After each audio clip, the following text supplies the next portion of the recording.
for a surgery.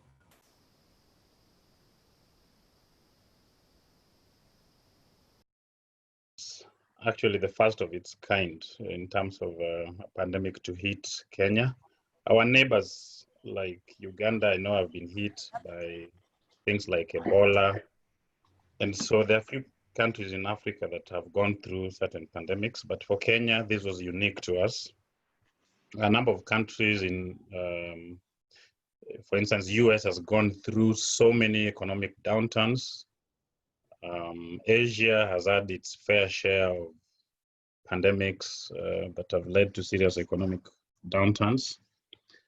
But amidst all these gloomy situations, we've actually seen, we've surveyed the whole global economy and seen some very interesting examples in countries that have been hardly hit by these pandemics, and you find that there are actually some silver lining in the sense that there are companies that have emerged very strongly. There are companies that have actually grown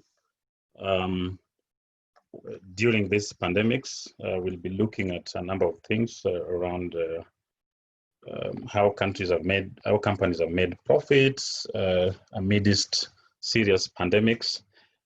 And we were asking the question, really, what are some of the insights? What are the secrets? And within Kenya, I know we could be having others, but we took a keen interest on the best titanium, on how they're surviving this, helping communities around, meeting their obligations, and some insights that we think would be very useful for and applicable across different. There are companies in the retail sector, in energy, in transport and logistics. We have these benchmarks, benchmarking studies we've done in different parts of the world, and we've picked a few examples. I'll be presenting that to you, so that at least there's some hope. I wasn't born in 1966, but James Mwangi, if you're a fan of football, you recall I like football. In 1966 rather, there was a World Cup that marked the lowest point of Brazil, the Brazilian soccer. So they were winners in the two previous World Cup tournaments, but in '66 they were actually eliminated in the first round. Pele, the greatest player, played in that, performed in '66 when Brazil was eliminated. A few of you would recall that if you're football fans, isn't it? A few that were adults or grown-ups, and I know that you're just confirming that I'm in that bracket. Oh yeah, I know. Thank you. A great player, Pele, was actually fouled several times in that match when Brazil was eliminated in the first round. And he threatened never to return to World Cup. And there are many people who wondered if Brazil's glory days were actually over. It took a bit of reintrospection. Brazil looked inwardly, what is it that they've done wrong? Emerging from being two successive winners and you're being eliminated in the first round, what really went wrong? And one of your greatest players threatening never to return. So it was really a low moment for Brazil. So 4 years later, in 1970, wow, you all know Brazil won.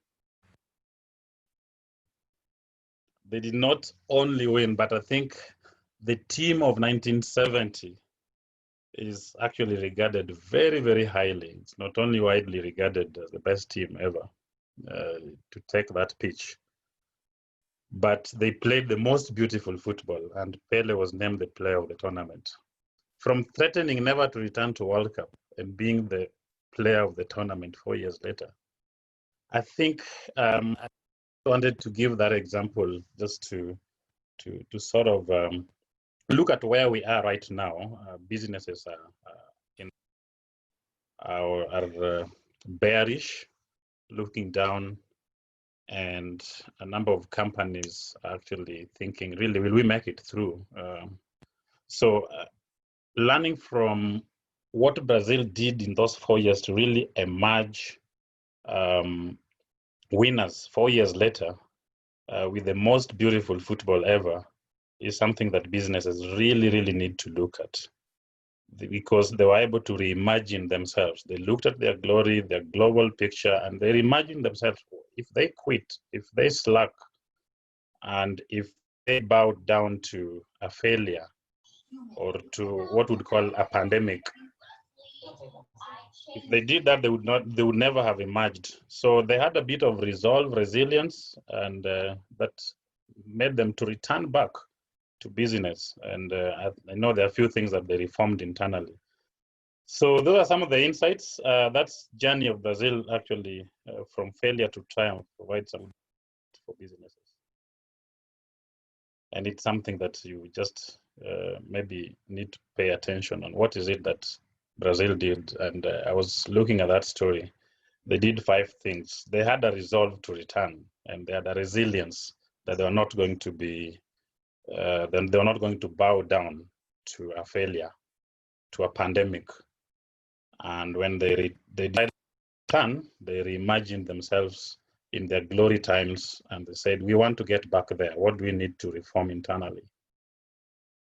Yes, I believe we can start. So I hope that story tells you something. Thank you. Yeah, I think back is in now. Mr. Chairman, Nick Nesbitt.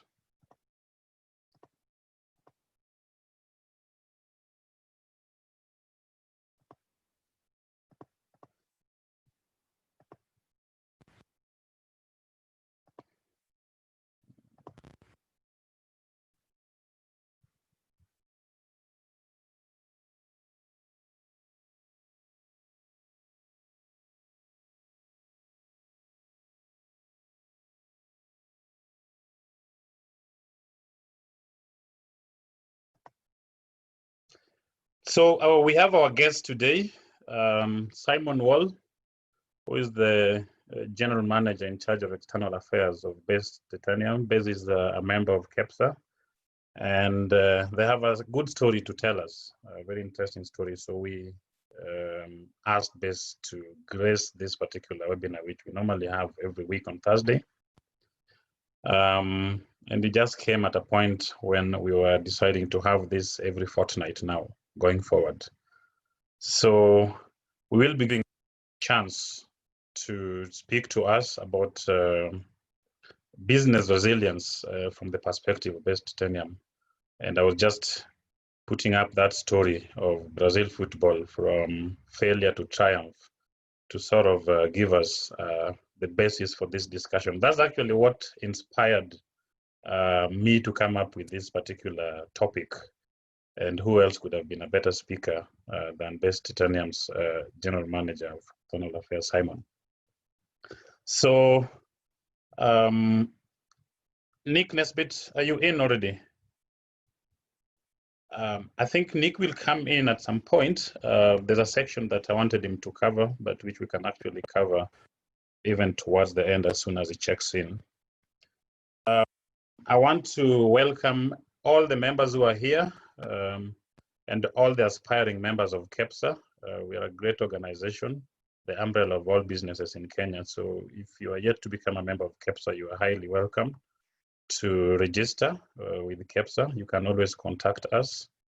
Our contacts, if you don't have them right now, the easiest place is to get them from our website. But at the end of this discussion, I'll be able to give you even my personal contact so that you can, because if you are interested to become a member of KEPSA.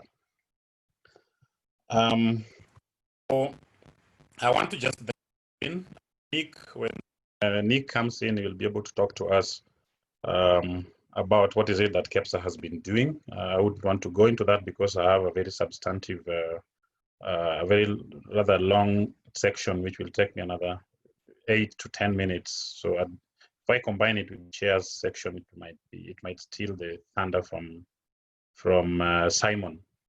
But Simon is our key.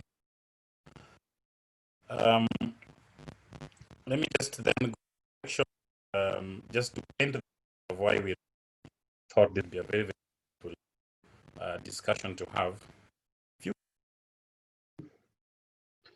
We are looking at the experience from past crises that have happened, and basically all these US examples that we were able to get with the support of our partner, Boston Consulting Group, BCG. And there's a very good story on this particular slide. All the bars that you see there represent companies in those sectors, in the healthcare sector, in the construction, education, utilities, and so on and so forth, that actually made profits during a series of different economic downturns in the US. So if you look at the operating profit margins during, how were they able to make such profits during an economic downturn? It tells us about the story of preparedness and resilience. And just a few examples, if you look at the healthcare, for instance, you have below it, you can see a company called Abbott. Abbott, the revenue, realized a revenue growth, the earnings before interest and tax, what you call profit margin. They realized a change in revenue of 6% at that time, and made a profit of at least 1% over their previous. If you look at CVS, for instance, change in revenue growth at a time of economic downturn was 12%, in comms 25%, and if you go down to industrials, which more or less is the same sector where Base Titanium is, in the industrials, look at the change in their revenue growth, 30%, right? So there are things or lessons that we can actually learn from different companies that have actually emerged from triumphant in different epics of downturns. This company called Amex, the graph you're seeing on your left, the red section is the financial crisis of 2007 and 2009. So when the whole market was doing, Amex used that crisis to refocus their business strategy. They used that crisis. They faced serious threat during that financial crisis. And they are things they decided to do during that crisis that actually made them stronger going forward. They used the downturn to basically refocus and transform themselves.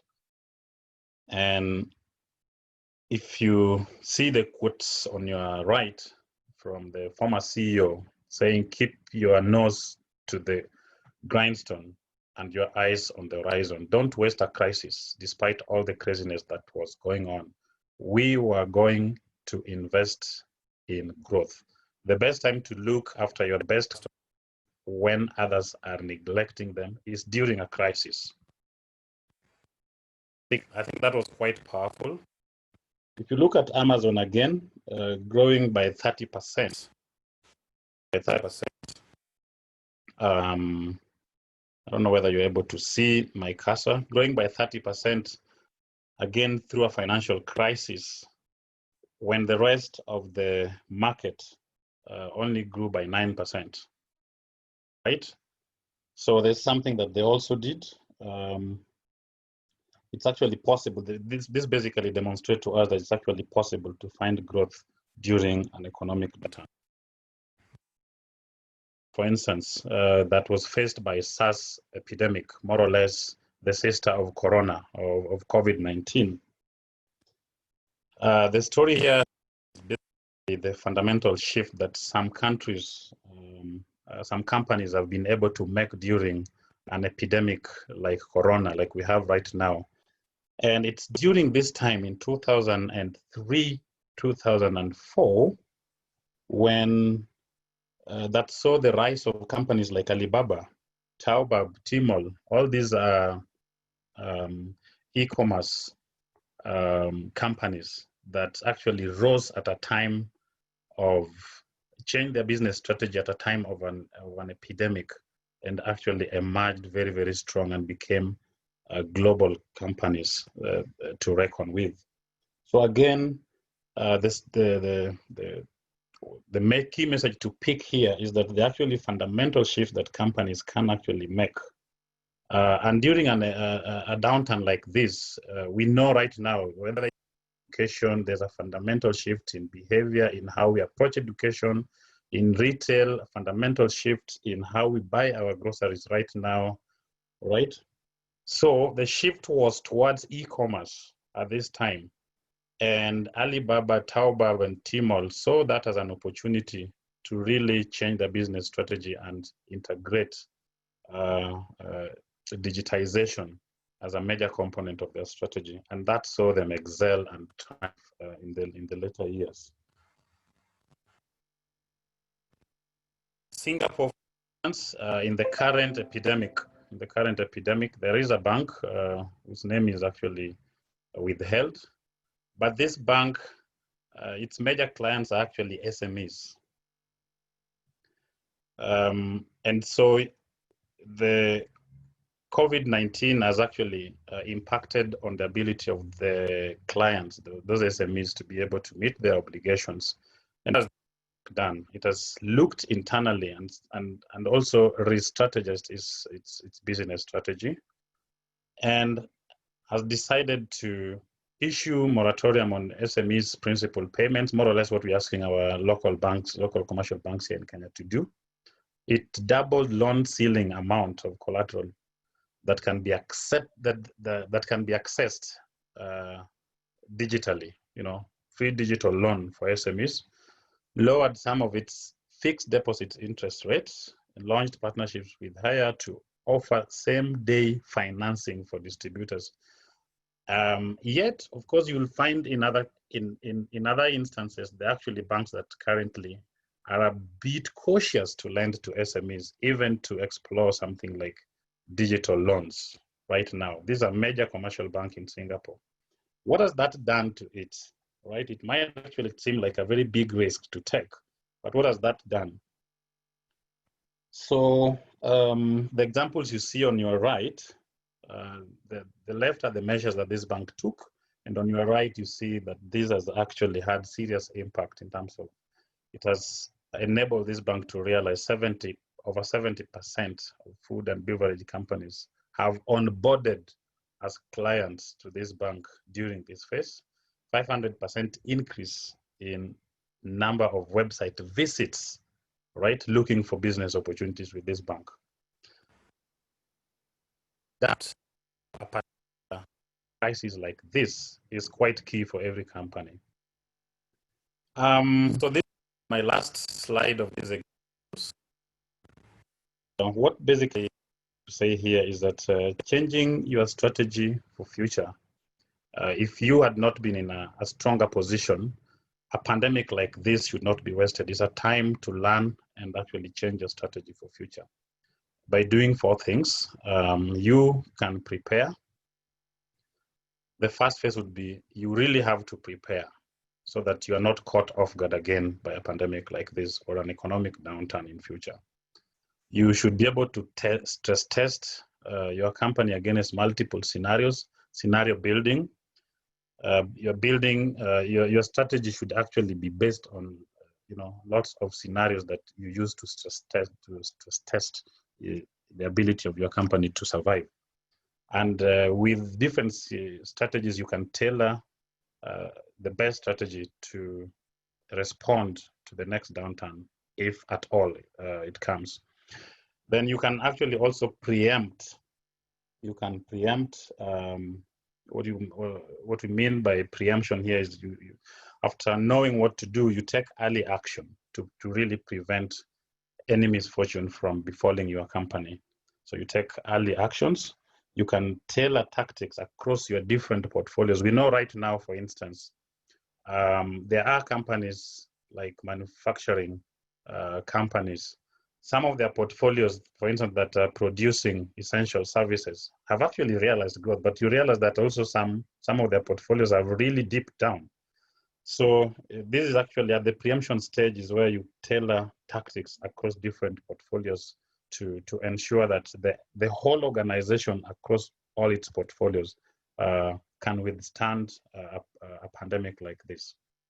Then the third phase is to then grow, invest a lot in growth engines, invest a lot in and be able to have some stock of assets or cash that can take you through, wade you through a tide like this. And then, of course, digitally transform your company. What we have actually seen even from the surveys we did with our members is that the companies that are hard to digitize, like transport, hard to digitize, companies that really require human, interaction. You have transport, you have manufacturing. For instance, in our case, we've not really embraced AI as much, so we still have a lot of human interaction in this. Those companies have actually been hit badly. And the companies, on the other hand, companies that are a bit easy to digitize, you have financial services, you have ICT. From the survey, we actually saw that they were least impacted by COVID, right? So take opportunity, look internally for opportunities to digitize the different functions that as much as possible or as much as allowable. And these 4 strategies should be able to help your company wade through the next tide of an economic downturn like this. With those few or long remarks, allow me therefore to invite Simon Wall. Simon Wall to be able to take us through the Base Titanium experience and tell us a story, some areas that we outlined for him. So thank you very much. Welcome, Simon. Thank you.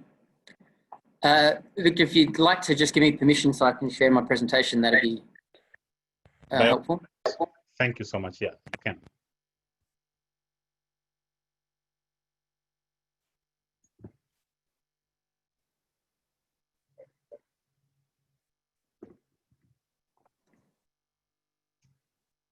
Right, I hope everyone can see that.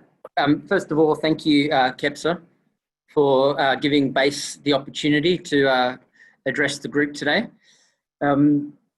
We are, and to sort of provide a little bit of a background on who Base Titanium is, how we're going about managing our response to the COVID pandemic, and what role we're playing in supporting government to mitigate as well.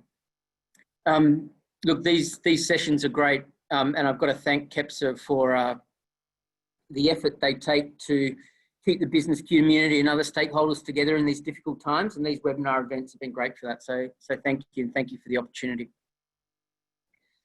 For those of you on the call today who haven't been down to Kwale to visit us at Base Titanium, the picture in front of you on your screen is an aerial view of our offices in the foreground, our process plants in the middle, and the mined out area of what we call the central dune in the background there. This isn't really a presentation about mining today, but just quickly, this is our hydraulic mining unit. It's what we use at the front end of the mining process. As you can see, it's a high pressure hose that fires water into the face of the ore body there. It then runs using gravity down to a low point where it's collected and pumped back to the process plant. And it comes up here into the left-hand side of the processing plant, where we have the wet concentrator plant. The slurry passes through a series of spirals, basically removing the non-valuable material, the beach sand and clay, before coming out as heavy mineral concentrate. You can see the pile of black sand at the back there. That is a concentration of the 3 minerals we produce. They're then passed through the mineral separation plant and produced into 3 distinct products, ilmenite and rutile, 2 titanium oxide products, and zircon. These 3 products are then trucked up to the port in Mombasa, with all the ilmenite and most of the rutile going through our private facility in Likoni, and the rest of the rutile and the zircon being packed into containers and exported through the port of Mombasa.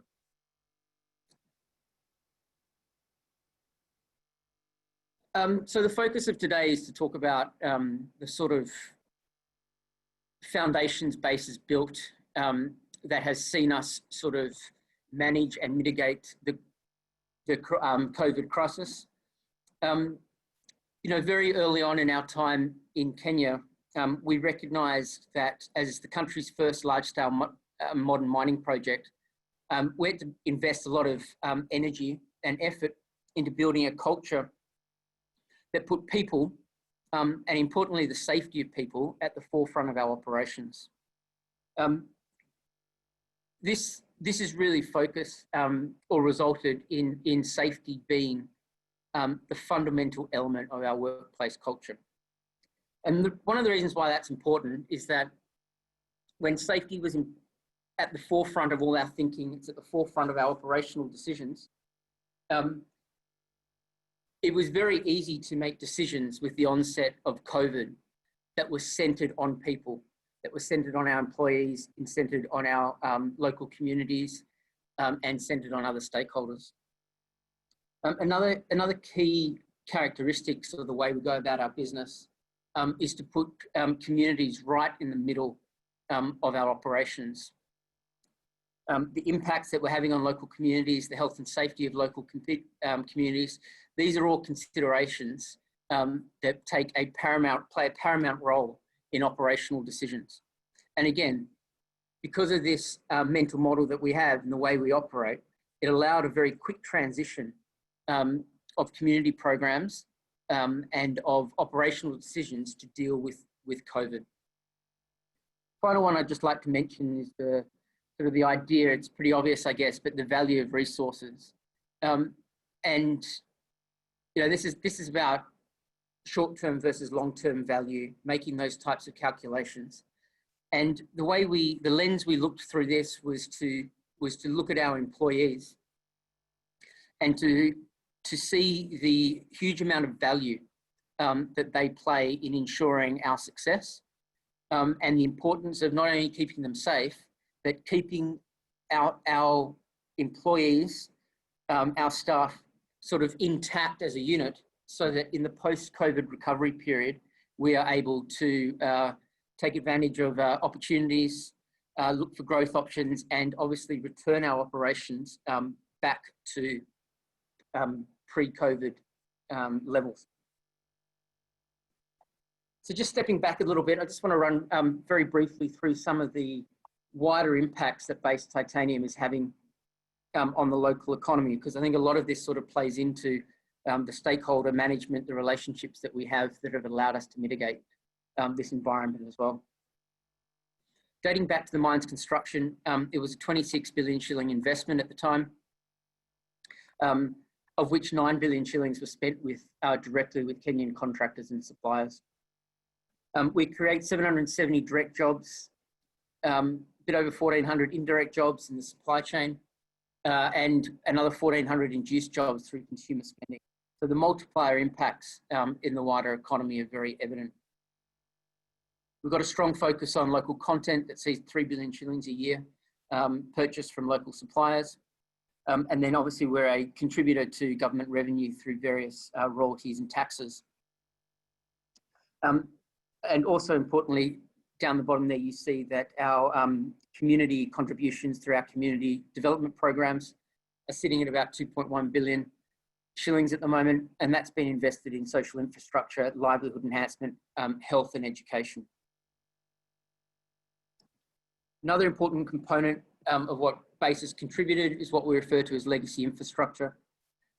These are the key infrastructure components that were required for the operations of the project that Base Titanium constructed and paid for themselves. You can see there's 6 billion invested in this. There's a dam facility, the mine access road, which is now a public road, extension of the high voltage power line.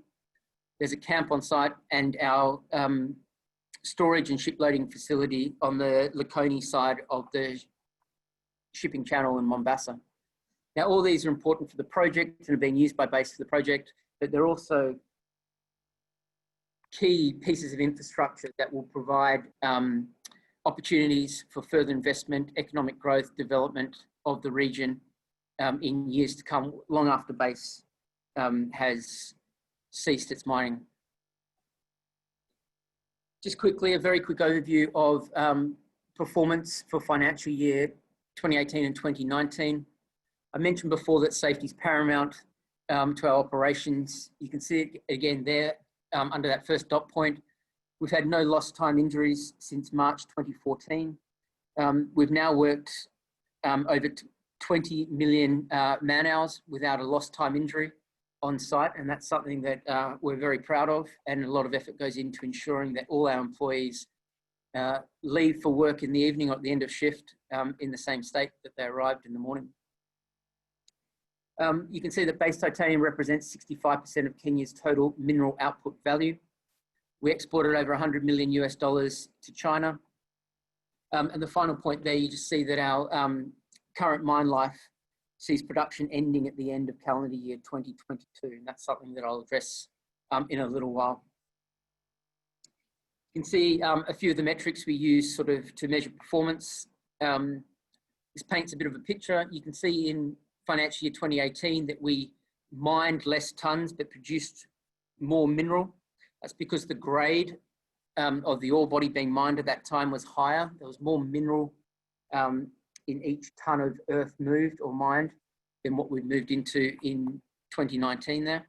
And that's a trend that we're going to see repeated this financial year. Royalty payments are an important contribution that BASE makes to the Kenyan government. I've just listed the royalty payments down there for the financial years of our operations.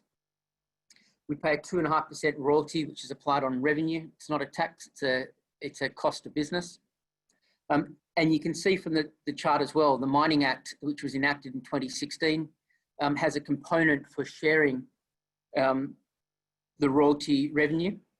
It's on a 70-20-10 calculation. And that ensures that both the national government, the county governments and local communities receive their fair share of benefits as well.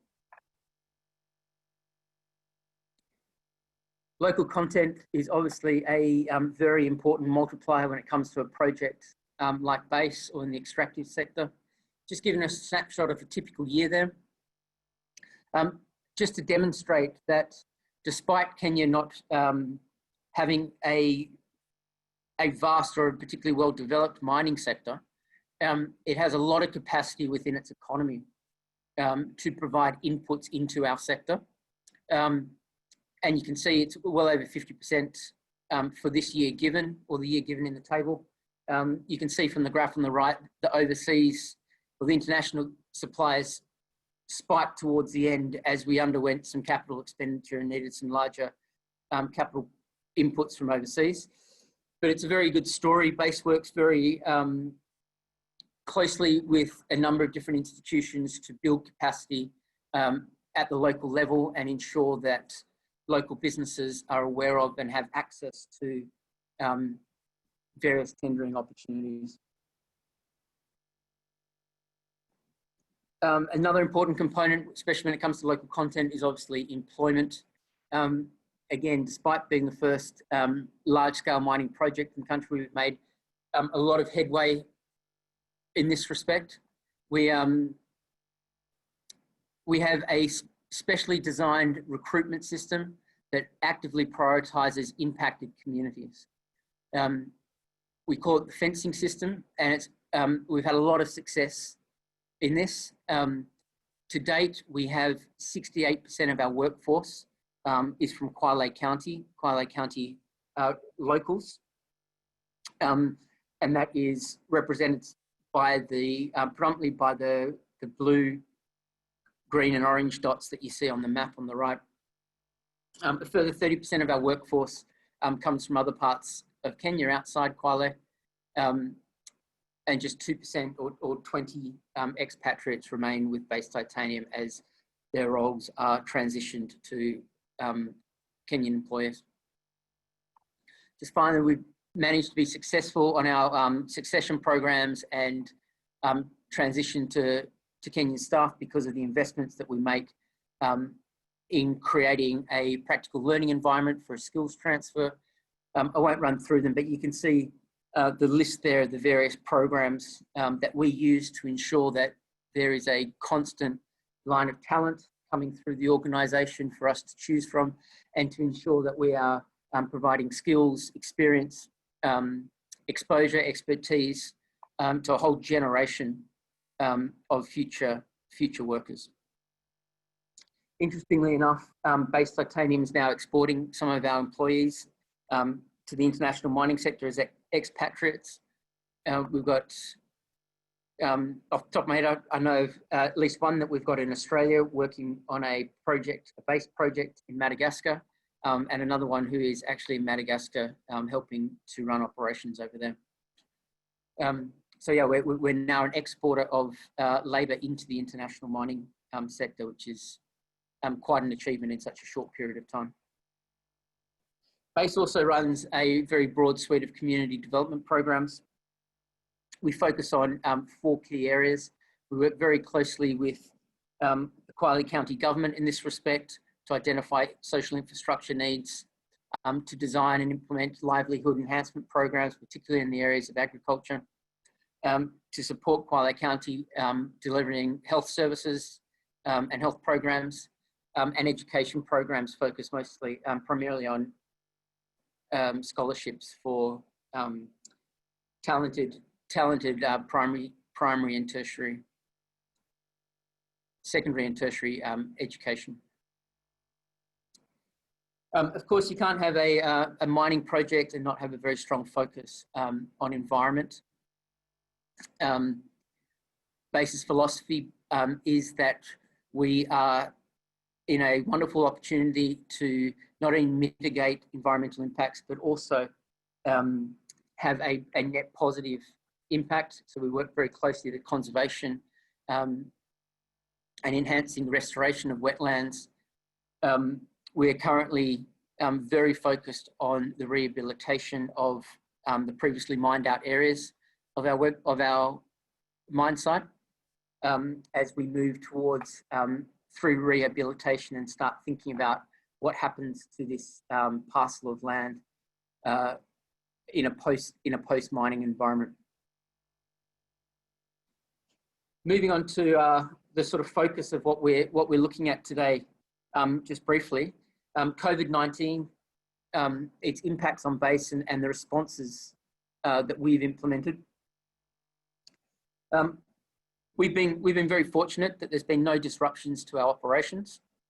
As mentioned before, protecting our staff and our local communities was first and foremost on our mind as the COVID situation started to unfold here in Kenya a number of months ago. It's not just about keeping our staff healthy, but it's also about ensuring their financial health, their job security, and ensuring that we do everything right so that when the coast is clear, so to speak, we all have jobs to come back to, and we have a mine to run. It's been very important to coordinate closely with various levels of government to ensure that we adhere to all the implemented mitigation directives, particularly the curfew. The movement between Kwale and Mombasa has been an interesting one for us. as we operate in Kwale, but we export through Mombasa. We have that port facility that you can see in the photo is situated in Mombasa County, and we have staff, we have maintenance crews required to travel between the two counties to undertake their work. And the cooperation we've received from administrative officials in both counties has been excellent, and there's been no disruption. I guess one of the key reasons we've been able not to disrupt operations is due to the market dynamics. All our minerals are for export markets, so we're not reliant on domestic demand. And that's been one of the reasons we've been able to continue to export. There's been no material change in the demand for our products at this point, with sales continuing as per our pre-COVID plans. The majority of our minerals, ilmenite particularly, goes into the pigment market in China. And we were fortunate enough that the bulk of our product goes into pigment factories that were not severely impacted by the COVID outbreak in China. So when it came to the point of starting to make decisions about how Base responds to COVID, we've got an internal response, we've got an external response.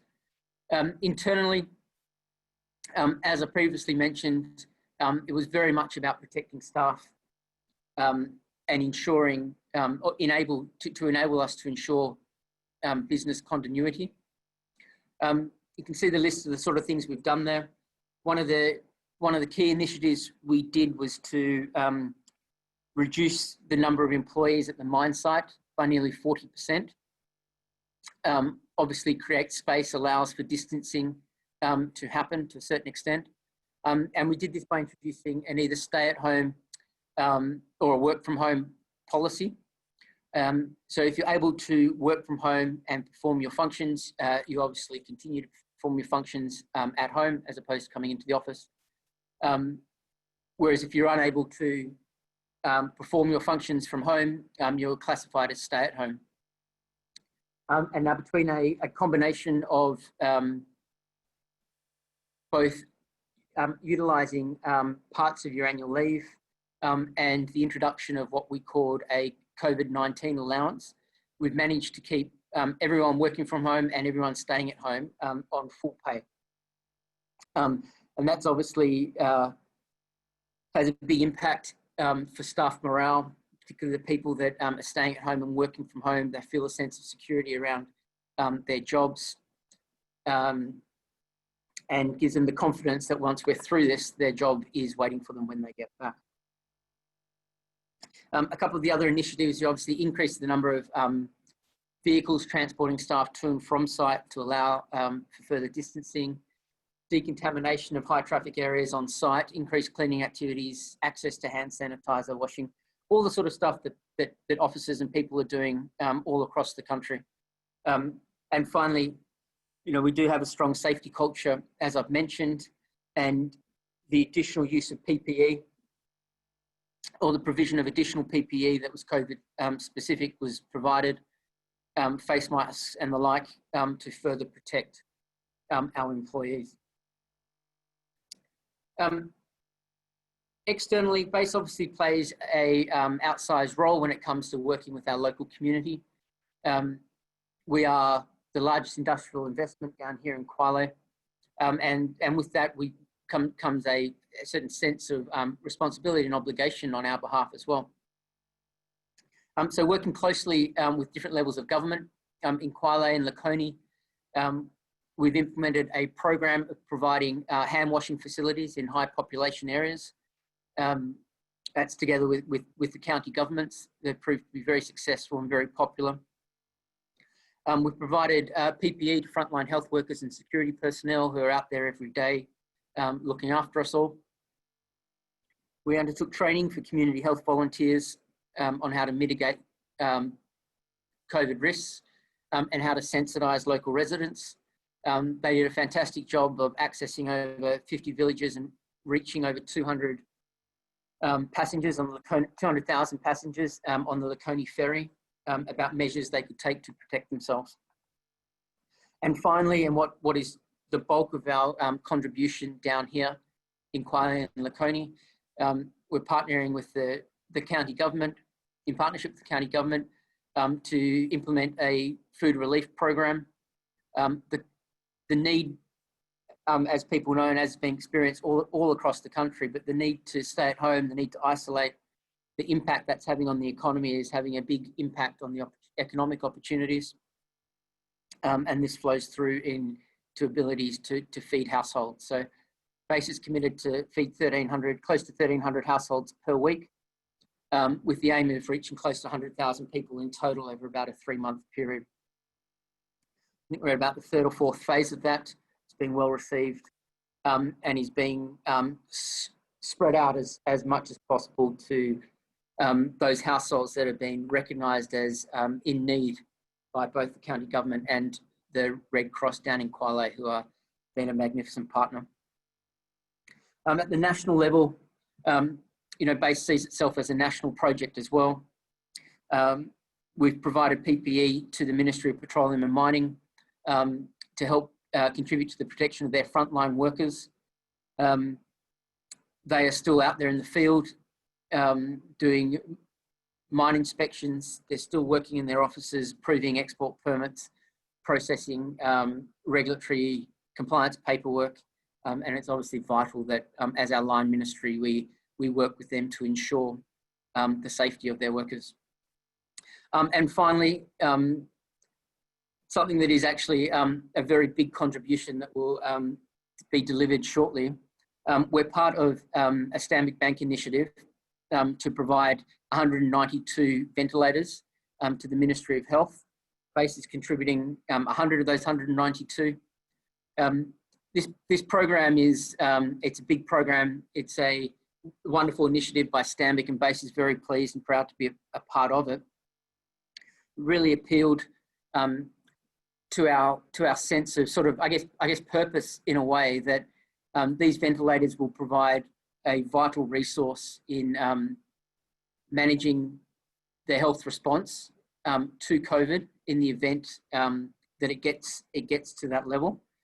But if we get through this without it getting to that level, this isn't a wasted contribution. These ventilators will go into hospitals around the country and be able to provide improved health services for years to come. So really see it as a strong legacy project. So that's some of the impacts and the responses that BASE has been able to do. And reflecting on those and the first half of the presentation, it's really about the ability to move quickly on these things, the ability to have the connection with our local communities, various levels of government, that stakeholder engagement that's been core to BASE's success for the last 8 or 9 years is really what we called upon to get these programs up and running and to ensure that our people are safe, our communities are safe, and we guaranteed our business continuity. So looking at a post-COVID-19 environment and what does that future look like for BASE Titanium? And I'm going to have a little look at the Kenyan mining sector as well, because I believe we have a role to play going forward as the economy looks to recover and we look to diversify. At the forefront of BASE miners, as we move out of this COVID environment, is to address our mine life constraints. I mentioned previously that our current ore reserves will be depleted in late 2022, just 2.5 years away. And as those ore reserves run out, the benefits from BASE's mining operations that I've previously spoken about will also cease to flow. We've done a lot of work recently in trying to identify extensions to this time. We found a small amount of mineral to the very south of that red line, just where I'm circling on that SML outline. To the south down there, that represents a 12-month extension. And we're working with the government to ensure that we get approval for that mining to take place. We've also done additional exploration work in this area to the north, which we refer to as the North Dune, outlined as in the black line. Those results, those exploration results have been assessed. It's now in a pre-feasibility study phase. But there are a number of constraints around that. The ore body there, the minerals are very low grade. The percentage of minerals in that ore body is quite low, and therefore they're very economically sensitive. But we believe, well, the feasibility study is working towards working out if and how we can best mine that to make it viable, and what needs to take place to do that. But whether or not that progresses to additional mining, and you can see from the map that it's a rather large area and offers, potentially offers a couple of additional years of mining activity. A lot of that will depend on the licensing conditions, the physical impositions, and in particular, the cost of resettlement and compensation of the households living up there. We all know that land compensation, land issues are very sensitive, and that will need to be managed particularly well with a lot of support from national government and county government. But basically, whether or not this gets up will ultimately be a technical decision, whether it's economically viable, whether we can mine it in an economic way. But something that will really support that is a strong political will at both the national and county level to see that extension happen. And we look forward to working with both levels of government to give that the best chance of turning into additional mining area. Further initiatives that Base Titanium's going to focus on in the coming years, these linkages that we have with SMEs. Base is going to continue its efforts to build capacity for local SMEs, particularly through initiatives such as the Invest in Africa program. And look, this will ensure that these companies are really well placed to take advantage of the next big mining project. Or alternatively, they'll still be in place if we get those mine life extensions that I just spoke about. Agriculture is a big part of our livelihood programs, and we're going to continue investing in these and working with local farmers for as long as we've got a presence down here in Kwale. In particular, we're doing this through the Pavi Cooperative, a cooperative established by local farmers to implement our agricultural programs. We're very excited to work with the national government, Ministry of Petroleum and Mining, to build capacity in the areas of health and safety of small scale and artesian miners with a particular focus on women. We've had initial conversations about cooperating and partnering to that effect. And a lot of thought now is going into post-mine land use. What happens next once we've gone through the rehabilitation stage? And how do we best get the best use out of that asset, the infrastructure, the land, and just ensuring that communities, the county and national governments all have their input as appropriate. Post-COVID, again, the Kenyan mining sector. Look, it's my belief, I might be a bit biased, but mining represents an excellent opportunity for growth, and particular diversification. You would have seen from the presentation that the base's operations and its contributions, its employment, its government taxes and royalties have been relatively unimpacted by the COVID crisis, and that diversification of the economy can help shield the economy from these external events going forward in the future. Likewise with drought. A few of those other benefits we've spoken about before, but there really are some challenges associated with this. Land access, as I mentioned, land's always an issue. Land access is paramount. You can't have a mining sector without having access to land. Whenever land's involved, it becomes a local political issue, and that takes time and energy to manage and to mitigate. We've got new mining legislation. It's a new industry.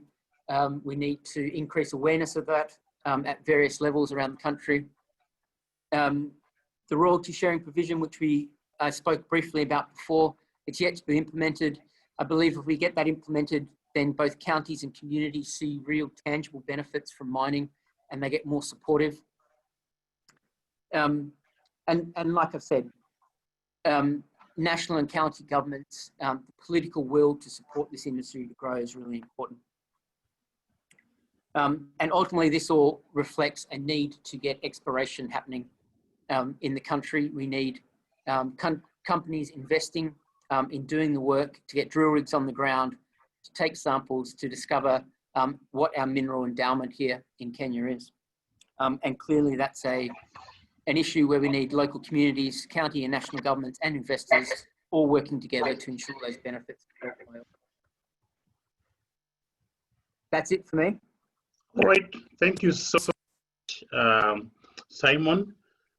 This is a wonderful lesson that we have learned here, and looking at how BASE is faring on, it tells us that actually even amidst a crisis like this, there are some bright spots. And the most important thing is actually what we learn from companies like Base Titanium. There are also uniqueness of industries at this time. Like you said, you are not really reliant on the domestic market, and your external market where you rely on, really the demand has not quite changed. I know there are different dynamics that define whether a country can become resilient, but I think it offers us some food for thought in terms of what is it that we can do as different companies in different sectors. There are certainly opportunities in different sectors that if we took advantage of, or if we reorganized our business strategies in different ways, could actually enable companies to be ready for a pandemic like this or an economic downturn, and to wade through that tide. So we are already in 3 o'clock, and we should be closing by 3:20. So I want to take this opportunity to see if there's any question before I can ask a question from a moderator's desk. So if there's any question, kindly please, we are here. Simon is here to respond to them. Just raise your hand, I'll pick you out. James Peterson, please. Unmute yourself. Thank you very much. My name is James. I'm a Kenyan, although I'm not there now because of COVID. I have a question for Simon. What is the plan for Base Titanium in view of the challenges that are going on between China and Australia? For instance, last week there was a tariff that China put on Australian barrel of up to 80%. Is he concerned that that might extend to their products? And I also want to ask him whether they have any interest in exploring resources. For example, I know there are resources in Meru. Is he looking into going to that area post their mine period of 2022? I'm a geologist, that's why I'm asking, and I know this for a fact. Thank you.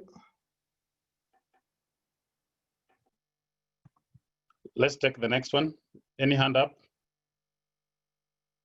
James, you may lower your hand right now.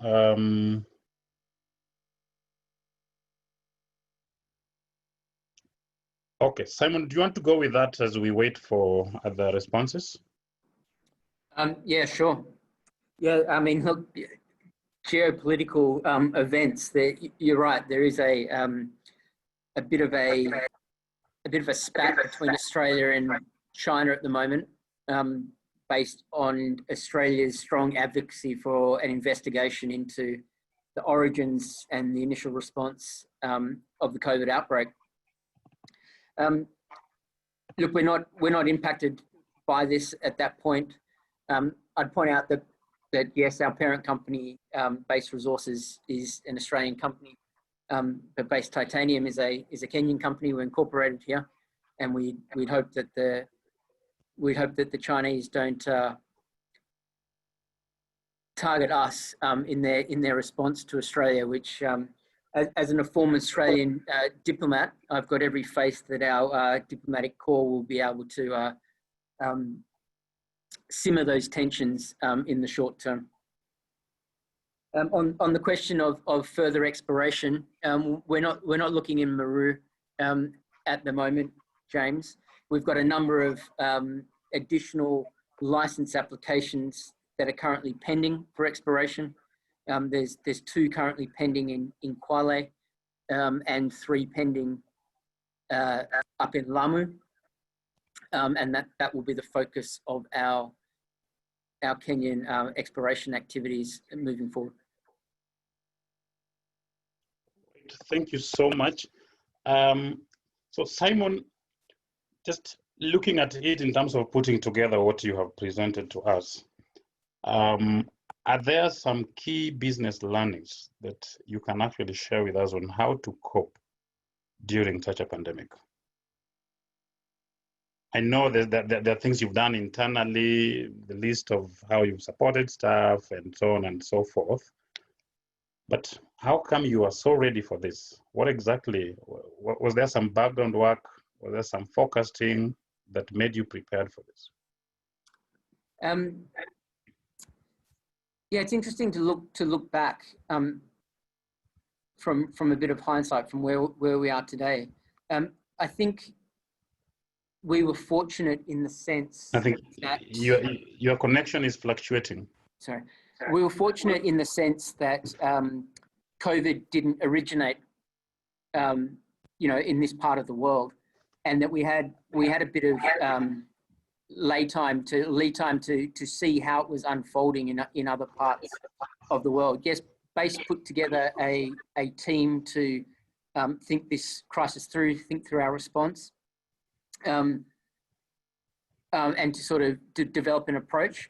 But I think fundamentally what got us to where we were was the work that happens outside of a crisis, and that was, our stakeholder engagement work that we focus a lot on, whether it's relationships with government, whether it's relationships with local community members.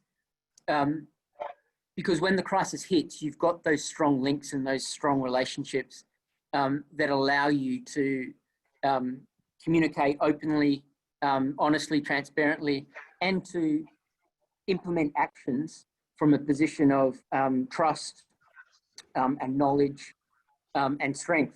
And so I'd say that's probably been one of the key learnings in how we managed to manage the early stages of our response.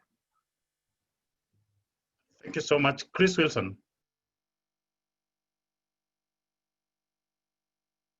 Chris, you may take the floor, please. Yeah, sorry, thank you. Yeah, I don't know how to start. I've watched the Titanium story unfold ever since the Canadians came in. But really, my question to Simon is, with all the experiences that they've gone through, what would he recommend that Kenya, and how does he recommend that Kenya would adopt a policy that would allow the establishment of a good, vibrant mining sector that would be fair to all parties, not just the multinationals? Yeah, do.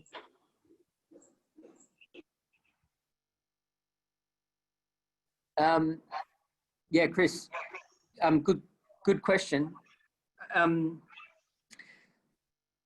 think looking at how do we develop a sustainable, a viable, a mining industry that really contributes to the development and growth of Kenya. Like that's a good question, and the government's done a lot of work in that respect over the years.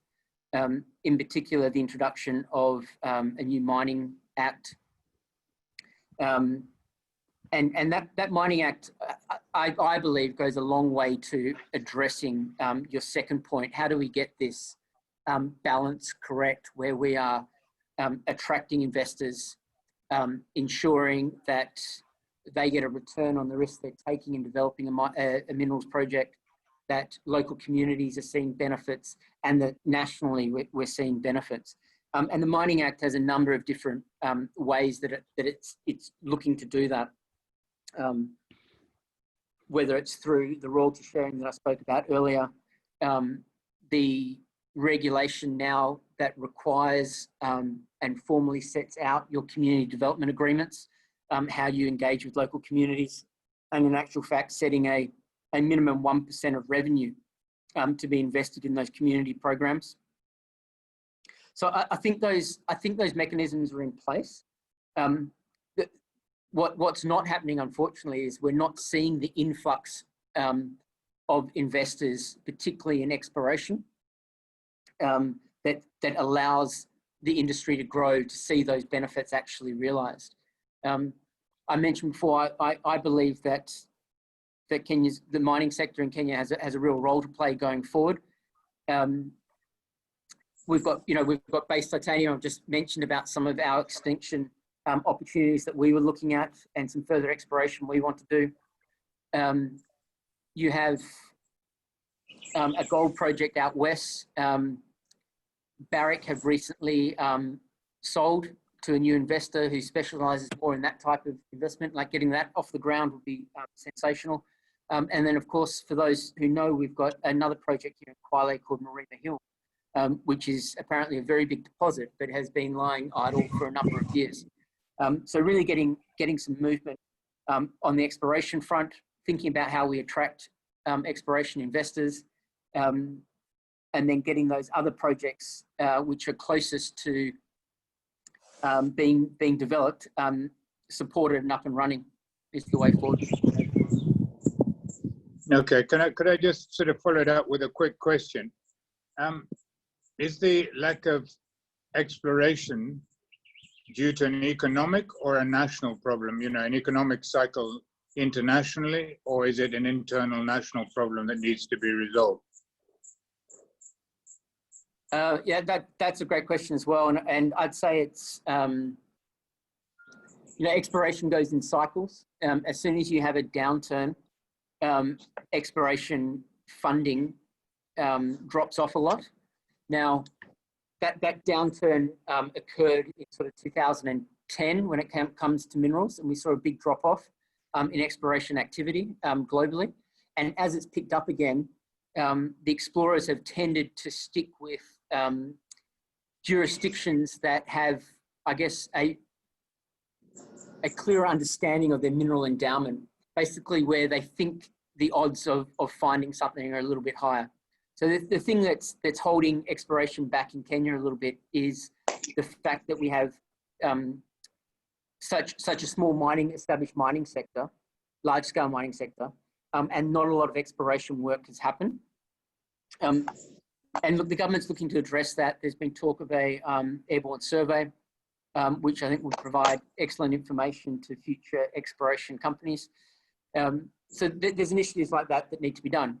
Whether the government needs to look at incentivizing or making it easier to do exploration, I'm not sure. We've done a bit, but I did mention before as well that land is a big problem. You need land to do exploration, you need land to do mining, and land comes with a whole world of issues around politics and disenfranchisement and all that sort of stuff. So those issues need to be sorted as well. Simon, would you say that your own the resilience that you has actually also held up the players in your supply chain, and they've also showed some resilience as well? Yeah, look, that's been an important component, Victor, as well, because as we continue to operate and we manage the health of our employees, if we manage our business continuity, we still require our inputs. So that 3 billion shillings we're spending a year on local suppliers is still being spent at this time. And yeah, that's keeping the lights on for a lot of people down in Kwale and across the country. Any other question for before I ask another question?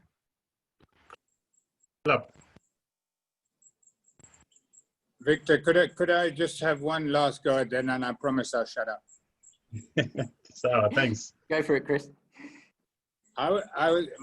My thought process was effectively that with Base Titanium's experience in the last few years of where the bumps in the road are, and KEPSA's mandate, which is basically to promote private sector business and also to do it through the development of sensible policies, maybe we should challenge our chairman and CEO to assist Base Titanium to bring up that document.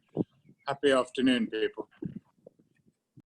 Which one, Chris? This particular one? Or which document? Sorry, say again?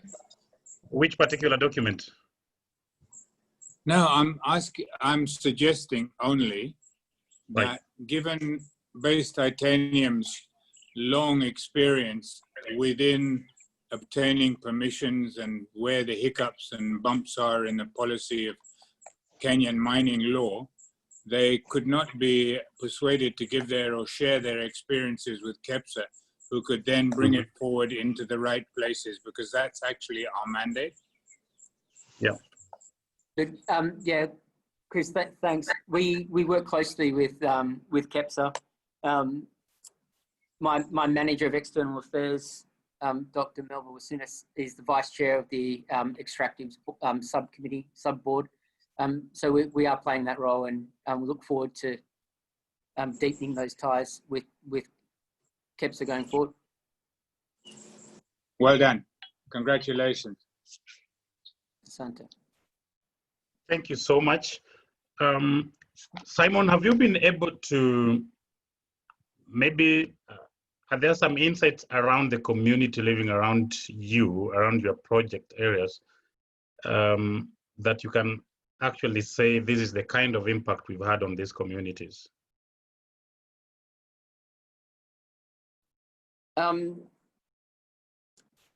Yeah, look, I mean, the focus we've taken from the very start of this project is that our local communities are very central to what we do. That's best demonstrated, I skipped over it quite quickly, but in our recruitment policy, where we actively prioritize residents from impacted communities for employment opportunities, for training opportunities, and those sorts of things. We can point to things like the number of students on scholarships from local villages, local communities.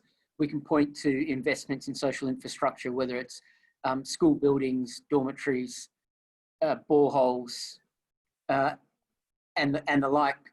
And we can point to the number of farmers involved in our agricultural livelihood programs. But ultimately, the difficult part when delivering those benefits and engaging with communities, it comes back to this idea of land again, and the connection to land, the association with land, and the very real perception that mining, whether it's exploration or actually mining, results in land loss effectively. Irrespective of whether, and there always is with Base, a thoroughly negotiated and collectively agreed compensation package around that land. It's very difficult to break down those ties.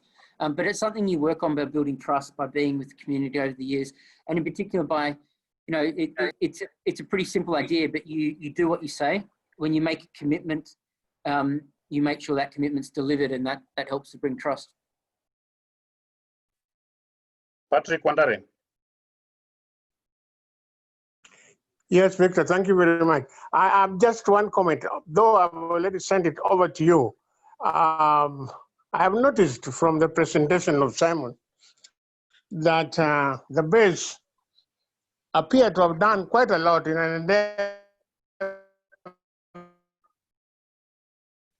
this epidemic called COVID, and it is worth appreciating.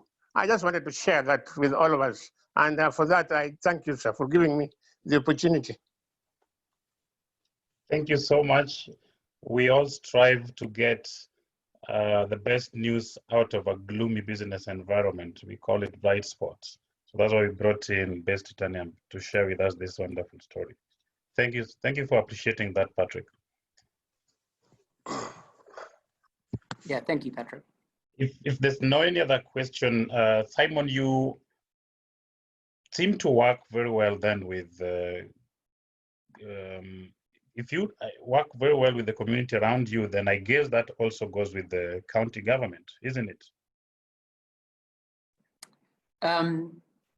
Yeah, look, we work very closely with the county government, in particular when we deliver our community programs, Yeah. whether it's health, coordinating on education, livelihoods, and those sorts of things. And we've got a very good working relationship with county government in that respect.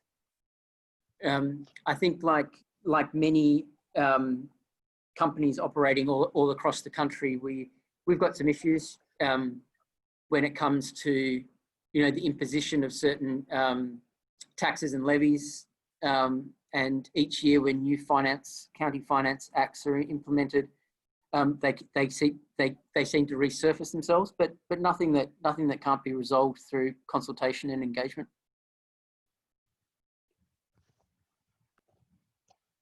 I think that's a very useful lesson, that when you promise something, you actually deliver, and you involve them in delivering that particular, those particular promises. Because I was asking that because political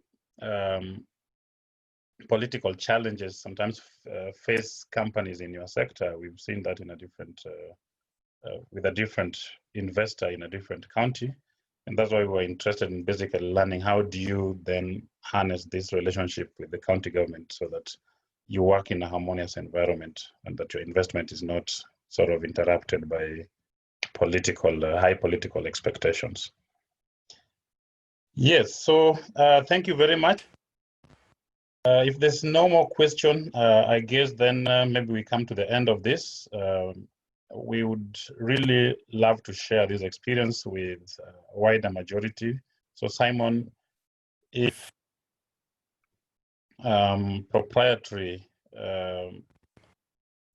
limitation, then you could actually share with us the presentation so that we circulate to our members. Yeah, that's no problem. I can do that. All right. Thank you so much.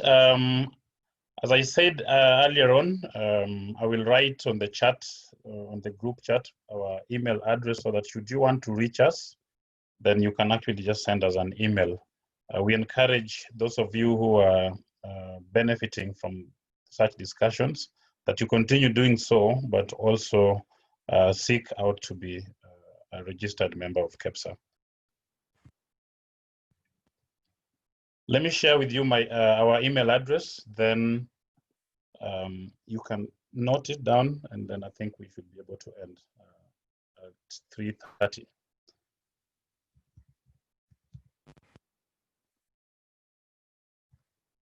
viogallo@kepsa.or.ke. I have posted it.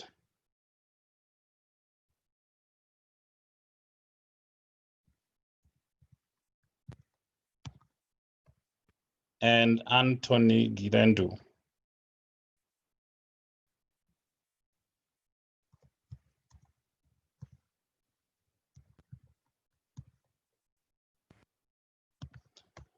So kindly get our email addresses and reach out to us on those addresses. We should be able to help you. So thank you very much. I would like to appreciate your time, and to our chief guest, Simon Wall. You've done a very wonderful job, and I believe it has been a useful session for all of us, and that we have picked one or two things out. We continue with the bright spots theme for next week. We will be looking at digital jobs. So we welcome you, and we should be able to invite you in due time for that particular webinar. Asanteni, and have a good afternoon.